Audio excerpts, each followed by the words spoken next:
Hello, ladies and gentlemen. Welcome to our special end of the year wrap up for the Friday Ramblings. I know it's still a few more days until New Year's Eve, but since that is less than a week and this is a once a week show, this is our last show of 2019. As you can see, I'm wearing my formal wear. Very classy. Because we are celebrating. We're celebrating not just the awesomeness that is Christmas or Hanukkah or Kwanzaa or whatever your favorite winter holiday of choice is, because they are all wonderful in their own ways. But we are also, as I said, celebrating the upcoming New Year's Eve and New Year's Day. So, you think like most people, I'm going to sit here and do a year in review, rewind. Nope, we're not going to rewind. Rewinding is not a thing we do. We go forward here. Forward. So, instead of discussing what happened in 2019 on this lovely channel, we're going to discuss what is going to be upcoming in 2020 for this channel. Good news is there is going to continue to be Friday Ramblings. The good news is there is going to continue to be Tuesday night game streams. There is going to continue to be the occasional sinus trouble. But specifically here on this lovely little vlog I do call my Ramblings, we're going to be getting into a little bit more of everything that we discussed in 2019, which is our debut year. So that means we are going to see more discussions of wrestling, especially wrestling history. We are going to see more discussion of comic books and favorite comic book characters. We are going to see more discussion of movies and TV shows. Those near and dear to my heart. And yes, just for those folks who do love that internet drama, I may cut loose with a little vitriol on things that were not near and dear to my heart. And no, I'm not going to trash the last couple Star Wars movies because, let's face it, so many other people cover Star Wars, and I do like to try and here cover things that are slipping through the cracks of the pop culture obviousness. So, with that in mind, I do hope you continue to tune in. You do hope continue to watch. So, are there specific topics I've already got in mind? Yes. Are there specific spoilers I'm going to give you?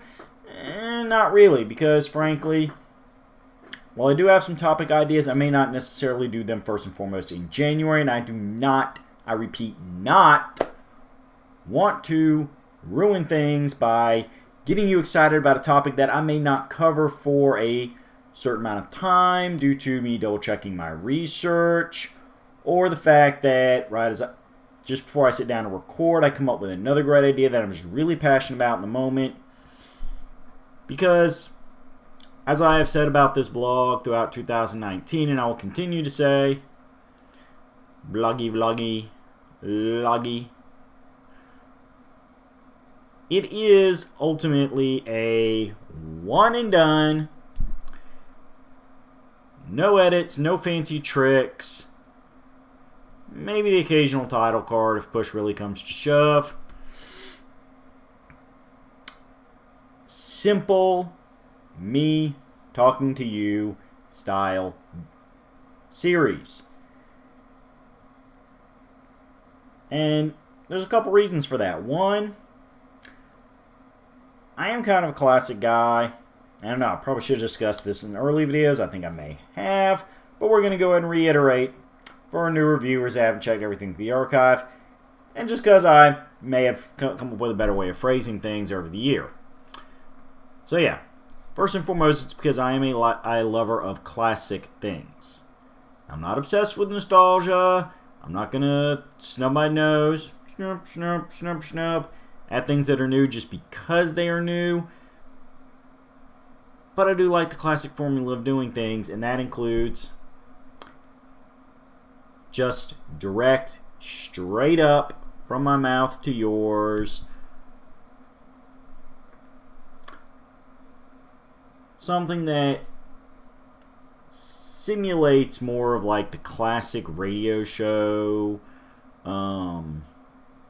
talk show style of doing things where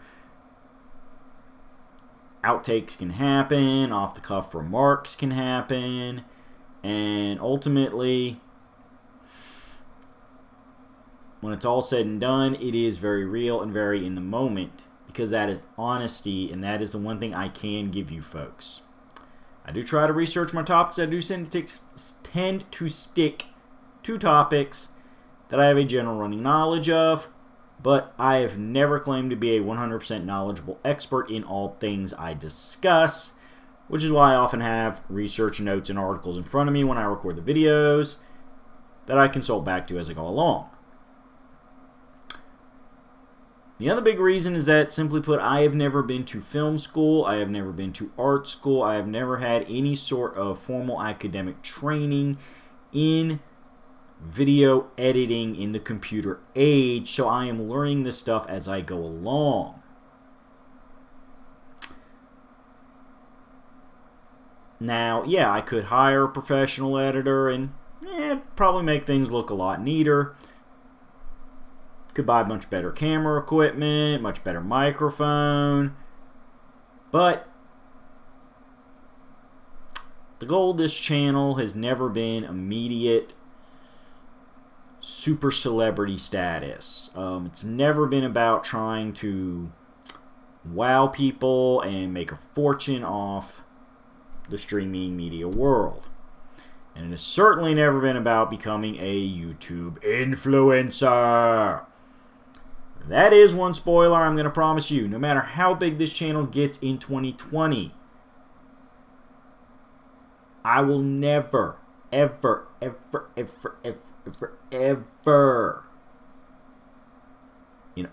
any form of seriousness, in fact, probably not even sarcastically, just because I don't want to get that close to it, refer to myself as an influencer. I'm here to educate, I'm here to entertain, I'm here to get you thinking for yourself. Whew, a little itchy itch, along with the snuffles.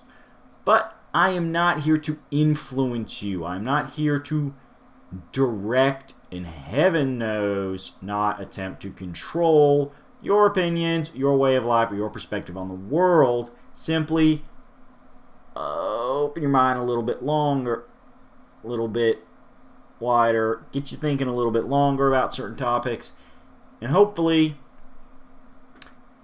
even if you never change your opinion, even if you disagree with me 100% on anything I state of the opinion side, you do it from a place of respect, because that is something we believe in this channel. Sure, myself and my mostly behind the scenes, but occasionally on camera and his own videos partner, we do try to keep honest and true to ourselves, which is not being the most politically correct people in the world. We are children of the 80s, and that means we do tend to be a little direct and honest. We are not spoiled, silver spoon, rich people, but we are also not really necessarily poor and humble either. I will freely admit I did come from a middle-class family. We did have money for good things. We did have a nice house. But at the end of the day, my parents did teach me to appreciate making your own money, having your own income, and the value of the dollar, which is why I am a bargain hunter when I can be. You know, I will never sit there and snub my nose at the idea of a used bookstore, a book fair. I'll always give it a chance because, hey, if I can find a book that I've been wanting to purchase for a while to add to my collection, and better yet, get it in pretty good condition for less money than I would have paid to just order it from some big conglomerate store, hey, that is awesome. That is something that we can all agree on is a good thing. I mean, you know, if you want to just go direct, first place you find, pay whatever they want for it, nothing wrong with that too. But as I said, I'm a bargain hunter by training. So, what does that mean for the channel is, yeah, like I said before, while we do try to be respectful, I will get direct to the point. And so, sometimes comments do slip through that are not politically correct. Try to be on my best behavior, but you know what? I gotta be me, and you know what? And that means sometimes I'm just gonna have to throw out the truth, even though I know that truth is gonna hurt you folks. You know, you gotta rip off the band-aid. You gotta poke the wound. That's just the way medicine goes sometimes. Now, you can probably see behind me my office here in which I do all my recording is never 100% perfectly organized. I do have me a lovely large stack of comic book short boxes that I store my comics in. That has always been a bit of pride, and that is why I will always have comic book related stuff to talk about. Now,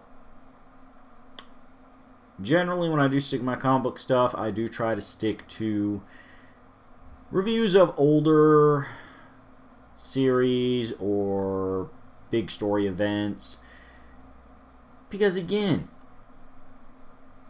you can find hundreds of reviews online of the current issues being put out by Marvel and DC. You know, everybody's going to talk about the latest issue of Batman because it's the latest issue.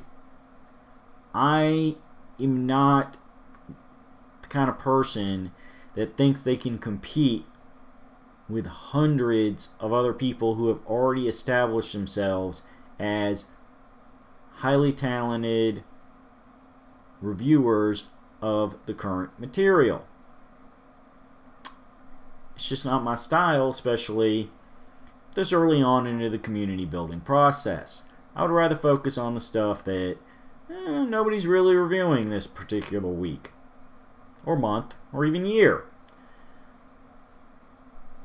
You know, these things happen. Same thing with my manga, you know. I did a review of Oh My Goddess because odds are nobody was going to talk about Oh My Goddess anytime soon. Not because it's a bad thing, but because it kind of had its run as a product here in America, and that was one of the things I wanted to bring more awareness to, because it should stay on people's lips, you know. New hotness is very attractive. New hotness is something that will always get attention, you know? But at the end of the day, those true classics, they will always be there for you, and they will always be wonderful to watch. I mean, I can't tell you how many times I have seen Cowboy Bebop, and how many more times I'm going to watch it in my life, because I will watch it more in my lifetime. Because that is, in my humble opinion, one of the all-time classics of anime. And pretty much everybody that's ever watched the show agrees with me. But, you know, here at the tail end of 2019, you're not getting that many people talking about Cowboy Bebop. And if you are, they're talking about the attempts to create live-action adaptations of it, not necessarily reviewing the original show in and of itself.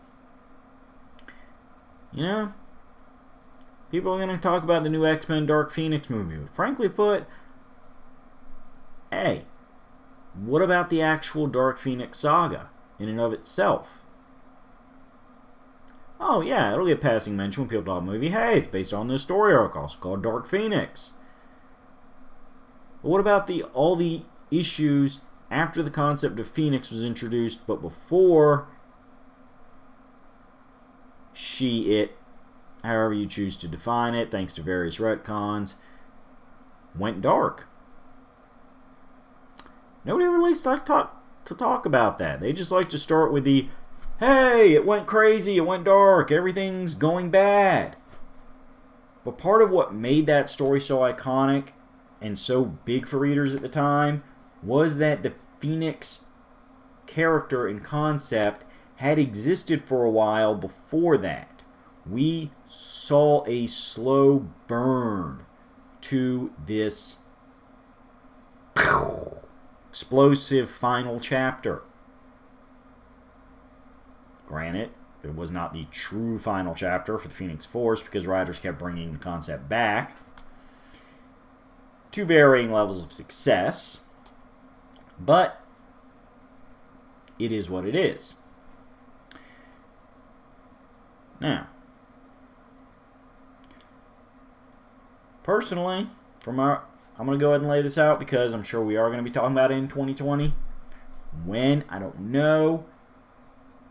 But I've always preferred, for an X-Men story, the Mutant Massacre. And I really wish, even though, yes, as the name implies, it is excessively violent, and that's going to turn off a lot of the movie studios that want to get children in to see the movie. The Mutant Massacre is excessively violent. It is very upfront with what it is a story of. And it is a story of, even if the good guys technically win, there's a high price to pay when you go up against villains who have no problem committing murder. Yeah. It was a very serious story. It was a very status quo changing story. And it's one a lot of people overlook because they always default to Dark Phoenix. Extinction Agenda is a great story that kind of falls by the wayside to a lot of casual X-Men fans.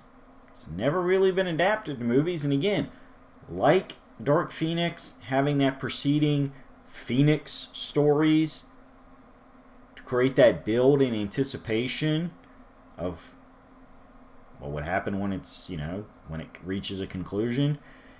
To really understand Extinction Agenda, you have to touch on multiple other stories that had occurred before it that laid the groundwork and context for the events of Extinction Agenda. So, it's a thing.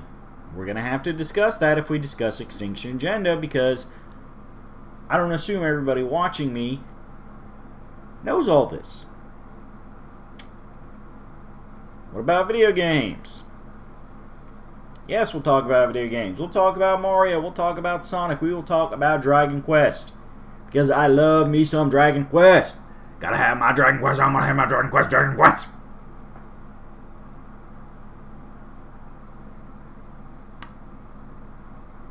Woohoo!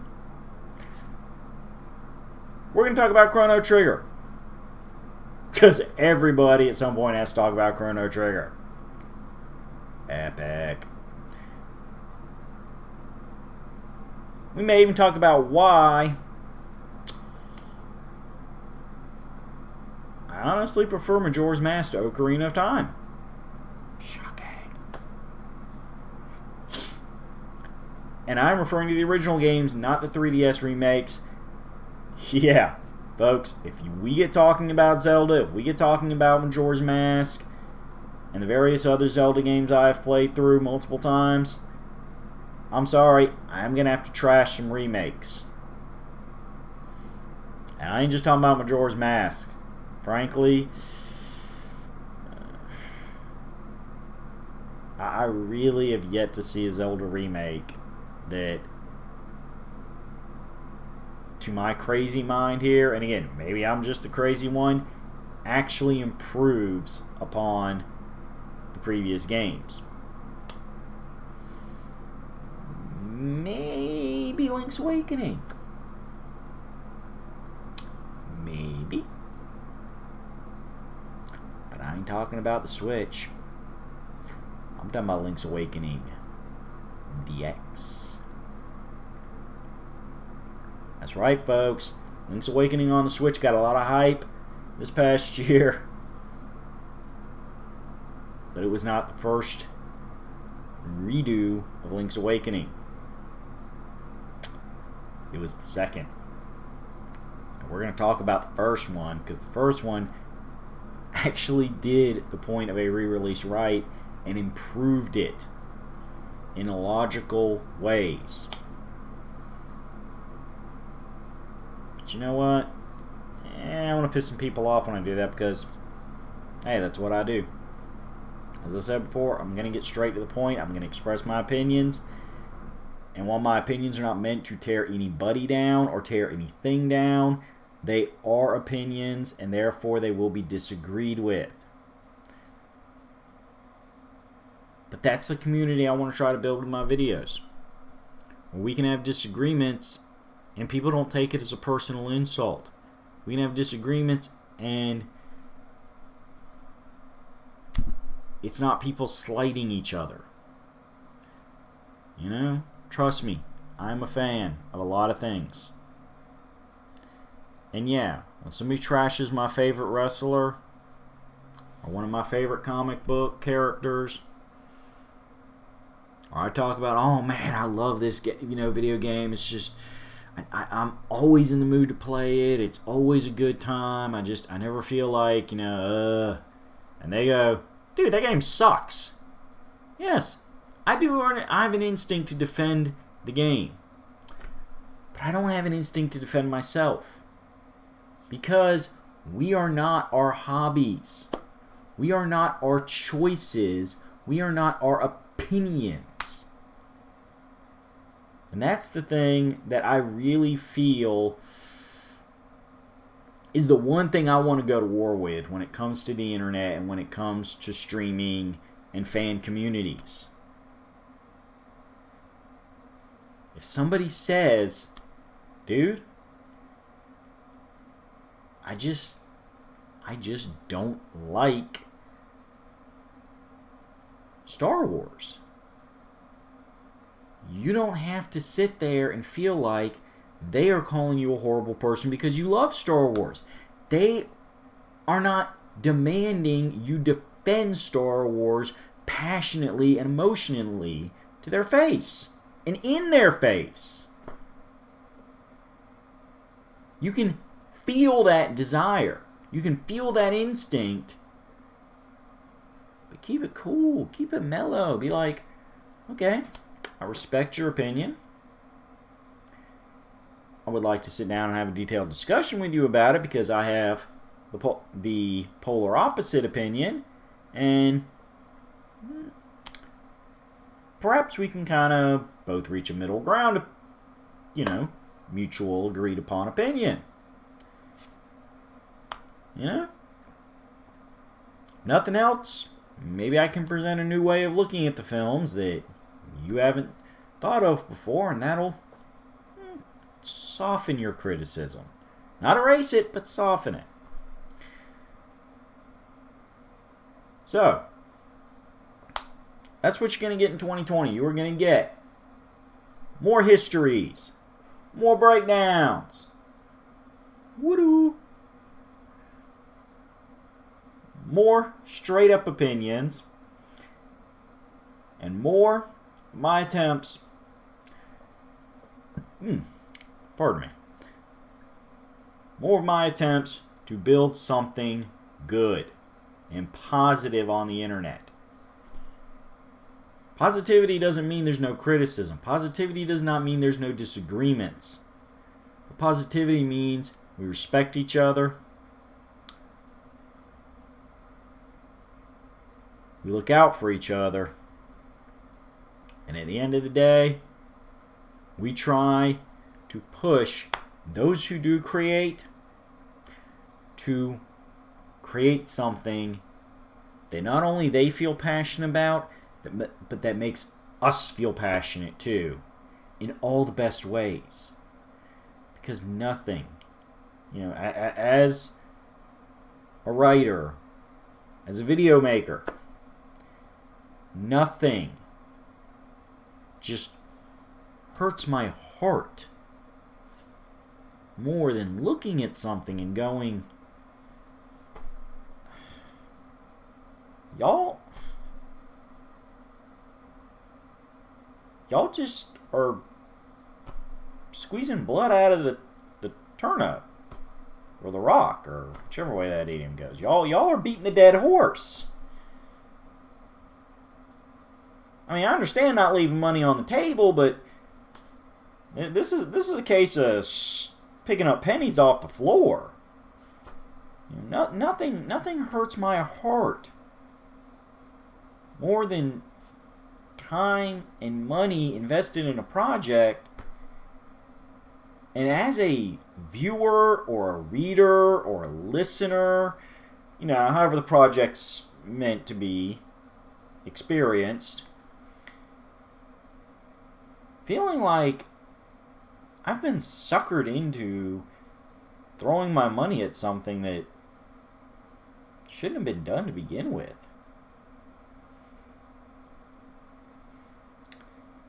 So, I certainly hope everybody viewing this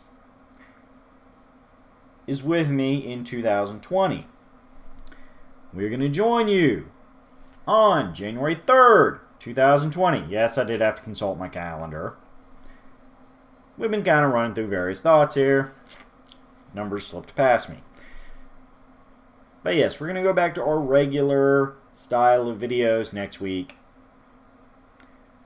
We're going to do what we do. And ultimately, we're going to have some fun. So, join us. Remember, if you're watching this video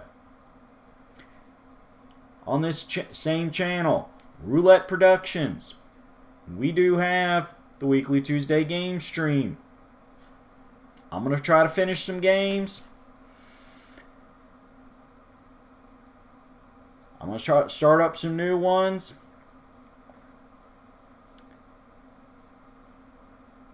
But I can promise you this. Much like I said, my discussions are on this vlog are things that tend to fall through the crack and are not current hot trending topics this week. You're not going to see me playing the same games everybody else is streaming. You're not going to see me playing games that just street dated today. I am going to get a little nostalgic. I am going to get a little classic. Because that's who I am. That's how I roll. The art never ages past relevance. I don't care what it is. Art never ages past relevance. See. The meaning may change, perspectives may alter, but if something was entertaining once, it can always be entertaining again. Happy New Year. Hope you all had a great previous winter holiday of choice before that. See you in 2020. Unless you did remember to watch the Tuesday night game stream, because next Tuesday is New Year's Eve. But if you're a pure fan of the ramblings, and only the ramblings, yeah, see you next year. Bye-bye, folks. Appreciate you watching.